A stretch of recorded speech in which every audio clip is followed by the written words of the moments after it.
Hello hi అండి, welcome to my channel. అందరూ ఎలా ఉన్నారు? నేనైతే బాగున్నాను, మీరు కూడా బాగుండాలని ఆ దేవుని కోరుకుంటూ ఉన్నాను. ఇక్కడైతే మేము లాస్ట్ వెన్స్డే వచ్చేసి కాయగూరలు తెద్దామని షాప్కి వెళ్ళాము. అక్కడ తెచ్చాము. మా పాప అమ్మ వీడియో తీమా, అందరూ వీడియో తీసి అప్లోడ్ చేస్తారు కదా, నువ్వెందుకు చేయకూడదు అని అనింది. సో దానికోసం అనేసి వీడియో చేస్తున్నాను.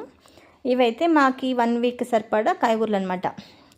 ఒకటి వచ్చేసి పాలకూర, ఇంకొకటి బెండకాయలు, కొత్తిమీర, లెమన్స్ తెచ్చాను, పచ్చిమిర్చి తెచ్చాను, క్యారెట్, ముల్లంగి, బీన్స్, నౌకోలు, ఇంకా కొంచెం బ్రింజాలు అవి తెచ్చాను.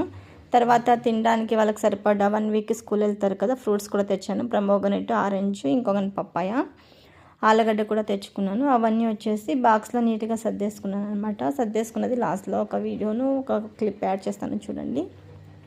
ఇది మా వారానికి సరిపడా. వారం అంటే వారమే రాదు, ఇంకొక 3-4 డేస్ కూడా వస్తాయి. ఇది మా వారానికి సరిపడా తరకారీ అనమాట. చూసి మీరు కూడా ఎంజాయ్ చేయండి. Thank you for watching, bye. టమాటాలు కూడా తెచ్చానండి, అది కూడా మర్చిపోయా చెప్పడానికి, ఇప్పుడు గుర్తొచ్చాయి.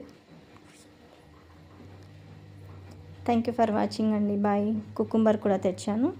ఇక్కడ సర్దేసుకున్నాను చూడండి అన్నీ. ఫ్రిడ్జ్లో పెట్టడానికి బాక్స్లో పెట్టేస్తే 1 వీక్ బాగా ఫ్రెష్గా ఉంటాయి. 2 వీక్స్ కూడా ఉంటాయండి ఉండేది. పాలకూర అయితే ఉండదు, వేరేవన్నీ ఉంటాయి. Thank you for watching, bye అండి.